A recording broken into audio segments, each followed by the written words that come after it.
For decades, we've heard about the need to reduce carbon emissions and transition to a low-carbon economy. But despite well-intended policies, corporate pledges, and technological advancements, global emissions have continued to rise. That leads to the crossroads at which we sit today. Either we take immediate and radical action to cut emissions at unprecedented rates, or we brace for a future of accelerating climate impacts and economic disruption. So what does this mean for the energy sector? What role do utility executives, policymakers, and business leaders play in confronting this reality? And most importantly, how do we move beyond incremental change to the transformative shifts that science tells us are now unavoidable? To help us navigate these pressing questions, we're joined by Kevin Anderson, Professor of Energy and Climate Change at the University of Manchester and co-founder of the think tank Climate Uncensored. Kevin has spent his career cutting through political and corporate rhetoric, using hard data and blunt analysis to expose where we've gone wrong,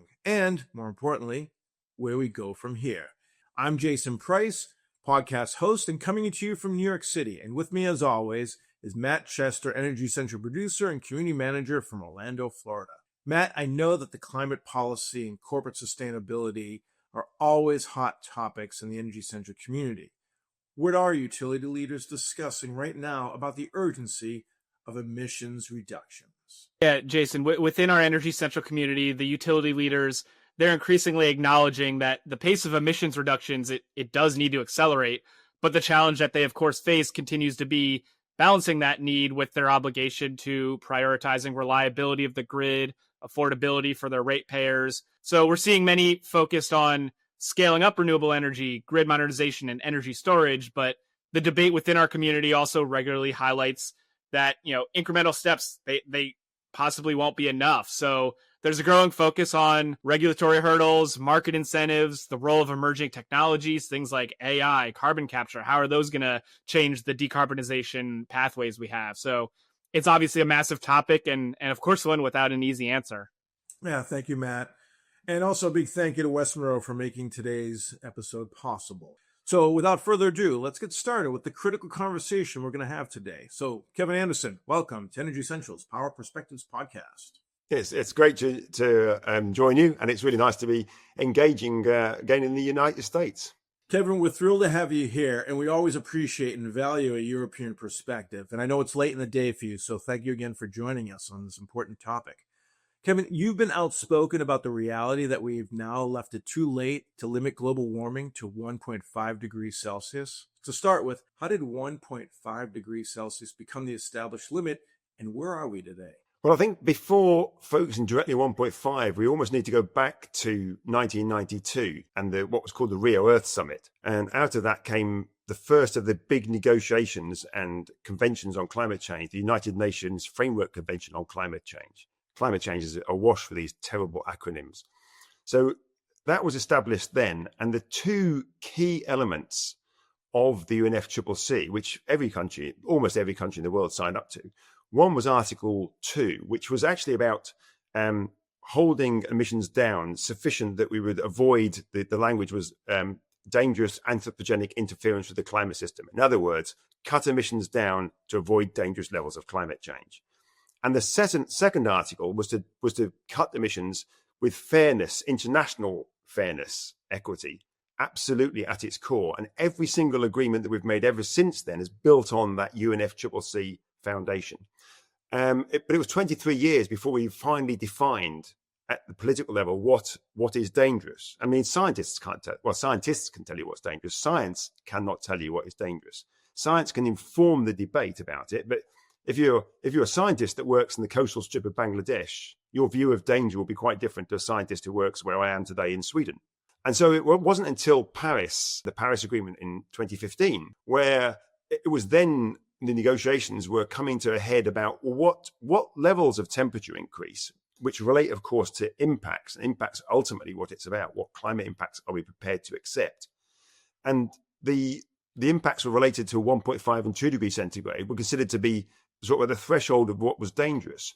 The 2 degrees centigrade was quite a surprise to emerge from Paris, and it was pushed very hard by some of the more vulnerable parts of the world, by their governments and by their negotiators, particularly some of the small island states that were going to lose pretty much lose their homelands, but also some of the more vulnerable parts of the world.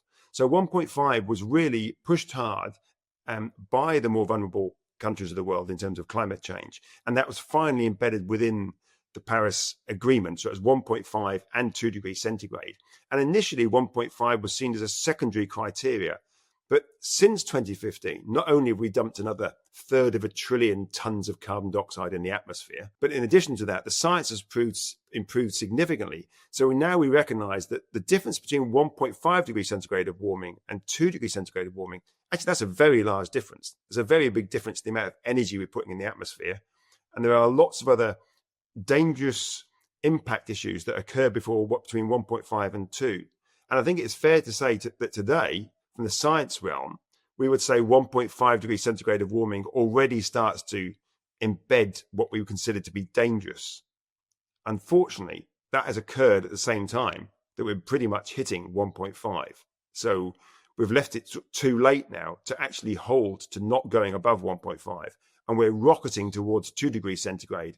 And there's no signs that we'll stop at 2. That once we get there, we'll probably go straight through that unless things fundamentally change. Kevin, I have in front of me a presentation that you had given, and my understanding is that it gained considerable attention, particularly the hard-hitting stats you built in the presentation and presented.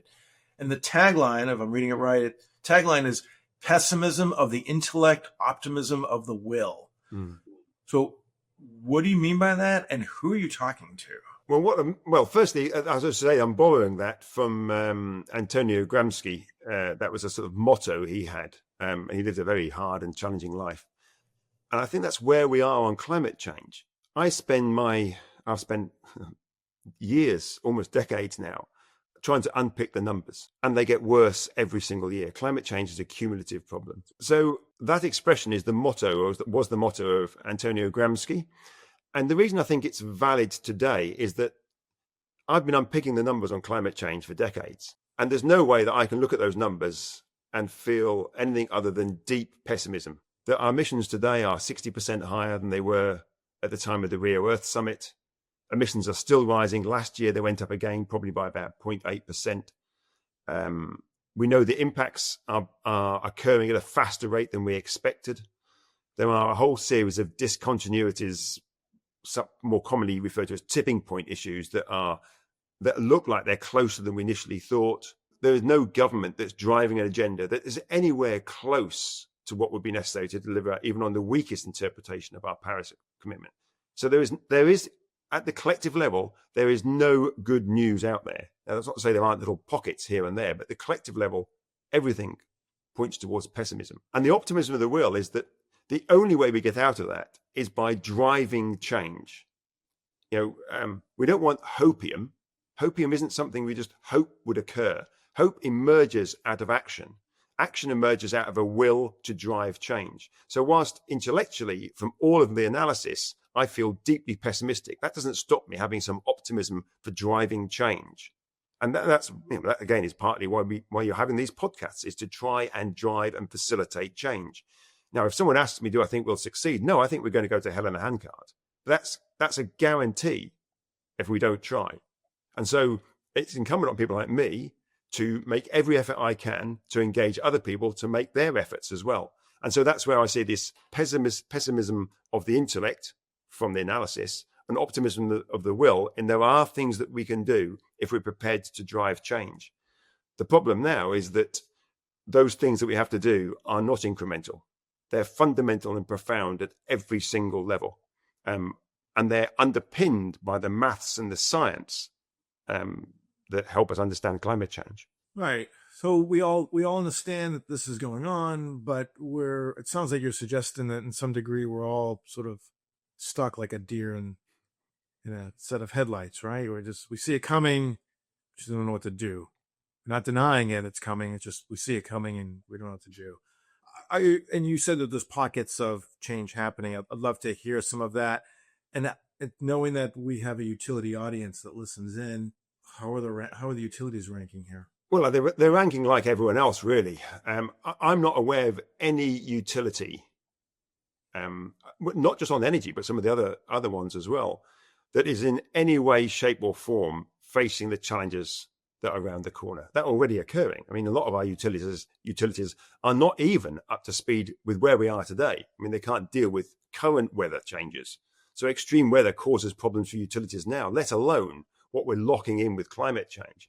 So unfortunately, I have to say, I think the utilities have for 30 years failed to address climate change. And the problem for your utility executives today is that they are facing the legacy that has been bestowed on them by the executives of yesterday, of 2010, of 2000, of 1990. 30 odd years now, a third of a century of failure in the utilities, in every single facet of modern society, not just the utilities, have left us where we are today. You know, we are using up the carbon budget, the amount of carbon we can emit, for just for a 50-50 chance of 1.5 degrees centigrade, which I say I don't think is viable. We're using that up at 2% every month. 2%. Even for 2 degrees centigrade, globally, we're using up the carbon budget at about 0.6% every single month. We need reductions of 20% year on year, starting the beginning of this year for 1.5. Not a hope in hell that we'll do that. And even for 2 degrees centigrade, we would need 7% reductions every single year, starting this year, globally. Now, remember that when we signed up in Paris, we signed up, and in the UNFCCC, on the basis of equity. So what utilities are really thinking through international equity so that Nigeria, Rwanda, and some of the other poorer countries of the continent of Africa or other places in Asia, so they can actually use more energy and more fossil fuels in the short term. That means that we have to reduce our emissions even faster than the global average. This framing is simply not within the realm of the executives who are looking at the utilities, but it's not in the policy realm either. And indeed, I have to say, a lot of my academic colleagues are still very reluctant to accept what their own analysis tells them. We're living in a delusion on climate change, and we have been for 30 years, and we are not yet prepared to escape that and face the reality of what 30 years of delusion has brought us to. Kevin, you know, in your presentation, you also talked about, and you emphasized this point around non-radical futures. Either we make drastic changes now or we face equally drastic consequences later. And you're touching upon some of this now, so you might be reiterating some of the answers to my question that I'm about to give you. And that is, what do you mean by non-radical futures and drastic consequences? And then I guess, you know, maybe you could frame that also in, are we really beyond the opportunity of any smooth incremental transition? Is it really not viable anymore? Just talk to me about that. And you're talking to me with 3 children on the age of 10, so it's not the most comfortable conversation we're having. No, this isn't a comfortable conversation. We can have a comfortable conversation if we want. We can talk about pseudo technologies and things in the future, but that isn't going to help our children.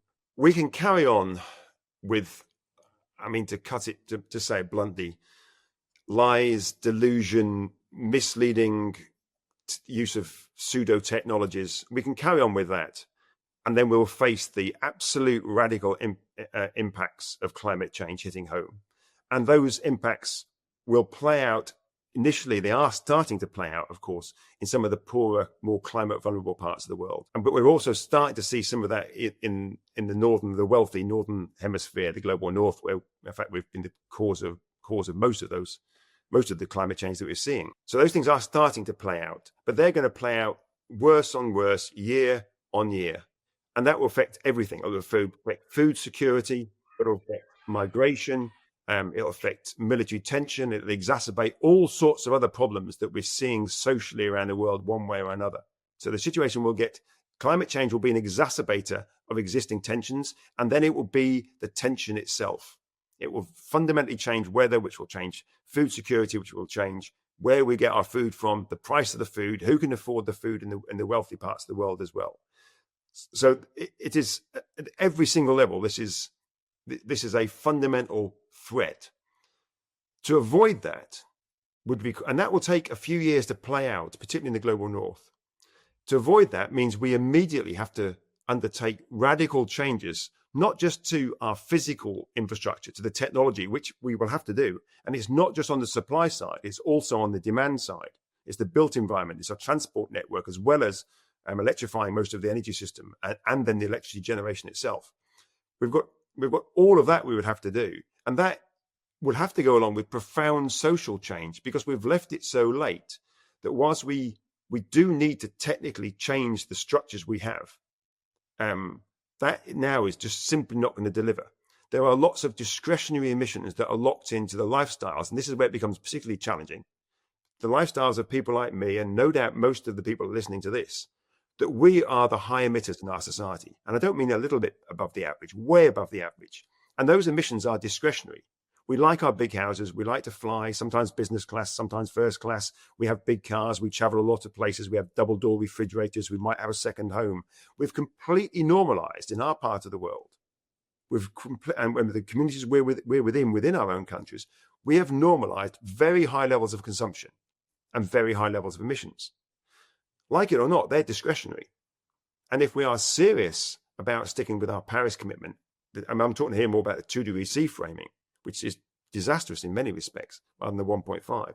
If we're serious about that, and that comes back to the fact if we're serious about the prospects for your 3 children, for people who are aunties and uncles and parents, for the people that we care, love about and love, if we're serious about their futures, the changes will be profound and radical if we're going to try to do this in an organized fashion. So the choice is between immediate, organized, but deeply challenging changes that we take control of, or waiting a little bit longer and bequeathing our children and already other people elsewhere in the world the chaos of an increasingly rising temperature and all the climate impacts that will go with that. There's no easy way out of this.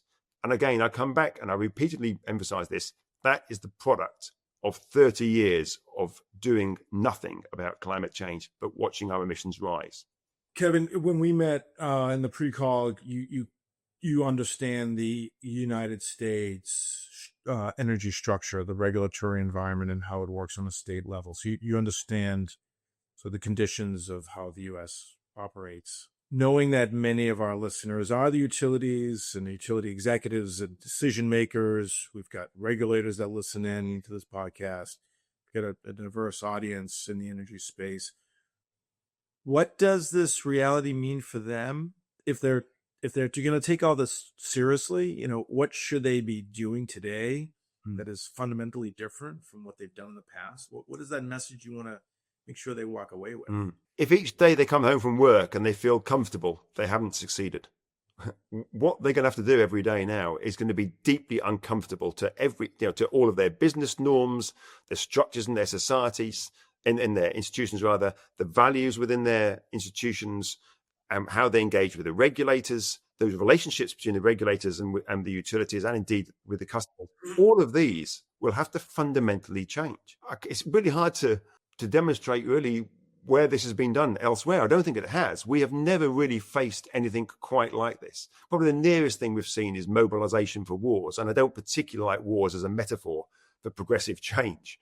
But when we obviously we did in 1939 and 40, just a year or two later for the States, we mobilized, we completely changed the productive capacity and outputs of our society. We're talking about doing that. I mean, I sometimes use the language of the Marshall Plan on steroids, the reconstruction of Europe after the Second World War. But even these don't really touch the scale of change that is necessary. If you just play out the numbers, you start to realize that no element of our society is going to be untouched. Everything, our built environment. You think about the electricity in the US. I think it's a bit like most industrialized countries. About 20% of our final energy consumption is electricity. The other 80% is broadly fossil fuels. So just 20% is electricity. If we're going to decarbonize our complete energy system, which is what we need to do, and almost overnight, you've got to electrify virtually every other sector. So we might get some hydrogen production and so forth, but most of that will be through electrolysis. So basically, the system has to become electrical, and that electrical energy has to be provided from zero carbon sources. But on the other side of that is the demand side. You look at our transport networks. How much transport in the US is reliant on someone that weighs? I'm trying to do it in pounds and tons now rather than kilograms. And the other side of the equation that we really mustn't miss is the demand side. So there are plenty of things we can do on supply, but they need to be done almost tomorrow. and they will be challenging technically. But the demand side is also key. I mean, you look at the States, I don't know the numbers exactly for the States, but I'm guessing that your typical car is probably somewhere like 2.5 to 3 tons.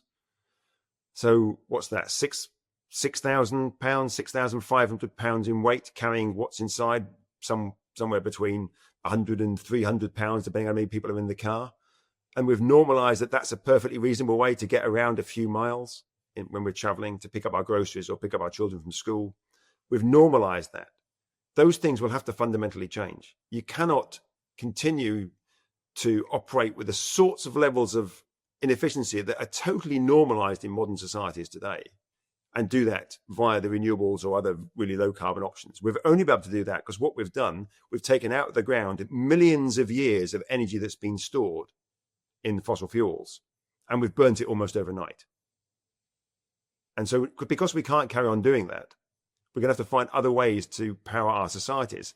And so to have functioning progressive societies, we will not be able to use energy as simply as we have been in the past and just simply squandering it through deep inefficiencies that are structurally locked into the demand side and then met by the supply side via fossil fuels. So, I mean, all of those elements have to change, the demand side and the supply side.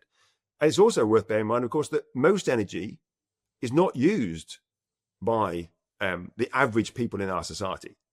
It's used by those of us who are in quite privileged positions, whose energy consumption will be far above that of the average for even in a country like the US. So the US typically, and the average citizen in the US is going to emit somewhere between 14 and 17 tons of carbon dioxide a year, and that equates to how much fossil fuels they use. But there'll be a huge number of people in the US who will only be emitting 5 or 6 tons, maybe even less. And there'll be other people in the US who are emitting 60, 70, 80, or maybe even several hundred tons.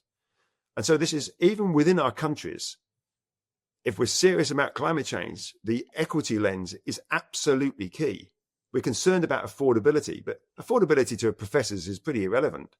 Affordability to postal workers is really high. And so even our society, some of these things, like we view it, we're all in this together. We're not. We're not all in this together.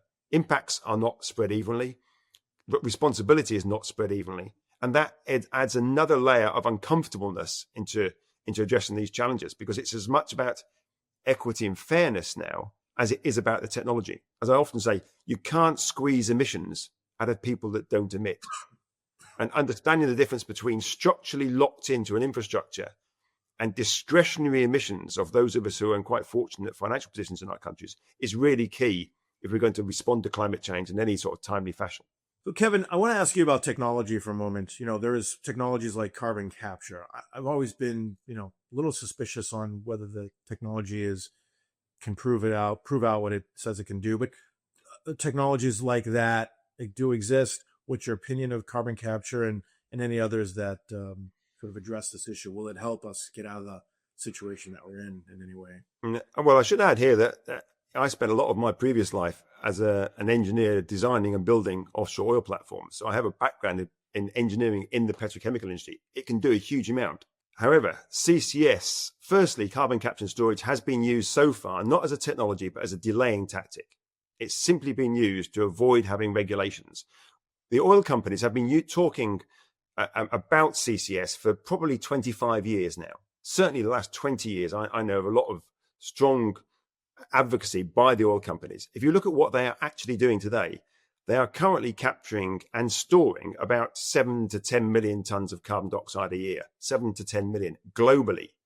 They would argue it's nearer 40, but most of that is being used for enhanced oil recovery to get more oil out of the ground. So that's not really storage, that's making the situation worse. So real storage over the last 25 to 30 years has now come to about 0.002% of all fossil fuel emissions after 25 to 30 years. In other words, nothing. There is no CCS at scale. The few pilot plants we've had have proved really problematic. So the Boundary Dam one, some of the other ones that have been on some bio schemes, most of them have proved very expensive and technically quite challenging. I think we could solve them from a technical point of view, but they will be incredibly inefficient, and they will also not capture all the emissions. There are lots of emissions that still come from CCS. If you use CCS to produce hydrogen, that's a lot of particularly university academic engineers who have often never built anything talk about these things, you get a lot of slip. You get a lot of methane slip. So methane emissions when you're doing this. Hydrogen itself actually has an indirect carbon footprint, global warming potential of probably about 30 or so 30 times more over 20 years than carbon dioxide. So across the board, CCS, if it's used on energy, is generally a distraction from the real issues. I think carbon capture and storage has a really important niche role in some industries. For example, cement. About 4% of all global emissions are from the process emissions in producing cement. The other 4% from 8% in total from cement. The other ones are related to energy, and you can replace the fossil fuel energy with cement. It will be challenging, but it can be done. But the process emissions, we don't know a neat way around that. And there, carbon capture and storage is important. So yes, the carbon capture and storage on some niche industrial processes, and no to carbon capture and storage on energy. And in that, I would include hydrogen production.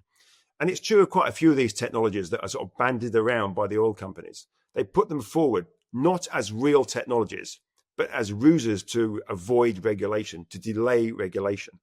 And that's what the oil companies have been doing for 20 or 30 years, unfortunately. And hence, we see almost no CCS at scale today in 2025.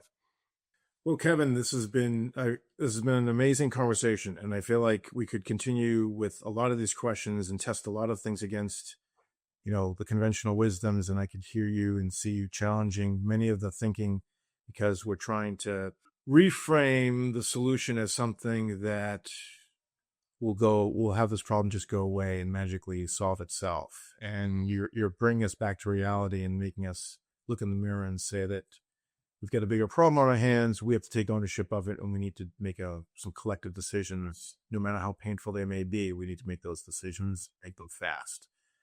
I feel like we at Energy Central, we've had lots of conversations about decarbonization. We've spoken to a lot of people, but I don't think we've had a guest who has presented the numbers and the stats and the situation so bluntly as you have. And I think it's an important message that we need to get out. So I really want to thank you for being here today and sharing your insight and your perspective on Energy Central. But on that note, we're going to give you the last word. We want our listeners to, we want you to leave your message with our listeners, and we're going to give you the final word. But we first have what's called the lightning round, where we pivot to a set of questions we're going to throw at you, and we'll look for one word or phrase. These should be a little more lighter and topic in nature, so hopefully they will be, and you'll find them as such. So my first question to you is, with the climate situation getting too tense, do you have any key stress-relieving passions or hobbies? Yes, I do. I do a lot of long-distance cycling, and less so now, but I have spent about 25 to 30 years being a fairly fanatical rock climber. So rock climbing and cycling are the two things that take me away. And that takes me away in part because my friends in those areas have nothing to do with climate change as a job anyway. So we talk about other things. Okay. Given the weighty topic of climate change, we're collecting lightning round questions from past podcast guests to ask future guests. So we recently talked to Danilo Paredes at IFS, who wanted to ask a future guest the following question. What is the single most underrated innovation that has the potential to really revolutionize the energy sector, and why has it not been fully embraced by the market or the industry? Well, this is going to be an unpopular answer. And I would say it's rationing. But it's explicit rationing. That's the innovation. We ration energy today on price. People who can afford it get as much as they want. Other people struggle to heat their homes and travel where they need to. So I think rationing, understanding how we allocate out a scarce resource, that's what energy is, and it's what all resources are. All resources are scarce. We ration them by price typically. And I think actually with some of these really key resources, price is not the appropriate metric for rationing. So as a technology, we need to find ways that we would more appropriately ration on the basis of what we may think is considered more important. We rationed in the Second World War. We rationed food. We didn't ration it on price. We rationed it on need, not on price. And I think that's true for energy. We need to understand need and sufficiency and methods by which we can ration. It's very interesting. Now it's your turn. What lightning round question would you like to ask and challenge a future guest? It could be energy related or off the wall. it could be applied to any area, I think. I would ask the guest, if these things don't fit together, do you think it's more important to be guided by political acceptability or integrity? Which of those are more important? Well, it'll be an interesting question to ask. All right, so Kevin, thank you. Thank you you've done a great job with the lightning round. I told you I'd give you the final word. So knowing that you've got an audience of utility executives listening in, many who are responsible for the long-term planning, long-term energy planning that we're all facing, what is this takeaway message that you would want to convey to them? Again, this may seem a bit left field perhaps, but I would just park their role as being executives of anything and say, think of your role as a mother, a father, an uncle, a brother, a sister. This is not about utilities. This is about us as humans. It's about the love we have for people in our families, our communities, our countries, and I hope to some degree other communities and families elsewhere in the world, one way or another. Think about those. And so when you're having breakfast in the morning with your kids sat opposite, or looking after your grandkids at the weekend, or whatever it might be, think about our work in relation to their futures. And that is what we need to do. And then when you go to work as a utility executive, I hope you will do the right thing as you see it. I don't know what the right thing is. But hopefully they will start to get a much better picture of the right thing by seeing it through the lens of the people that they love and care for, not just during their lives. I mean, most executives are probably older. So it's actually going to be through the lives of their children when they're no longer here. So it's that degree of humanity that I would like to appeal to. Concern for the rules of the regulator, the rules of the market, the rules of the shareholders and all those other things. These are all peripheral compared with the love of our families. Those are very important words, and we're, again, thrilled to have you here. I know, again, it's getting late for you, and you're in Europe, so we really appreciate your time here. I'm no doubt there's going to be a lot of continued conversation on this podcast, and we will let you know as questions come in. Matt will forward those on to you, so keep the conversation going with the community. And again, thank you for your insight in today's podcast. It's been my pleasure. You can always reach Kevin through the Energy Central platform, where he welcomes your questions and comments. And again, a quick shout out of thanks to the podcast sponsors that made today's episode possible. Thanks to West Monroe. West Monroe is a leading partner for the nation's largest electric, gas, and water utilities, working together to drive grid modernization, clean energy, and workforce transformation.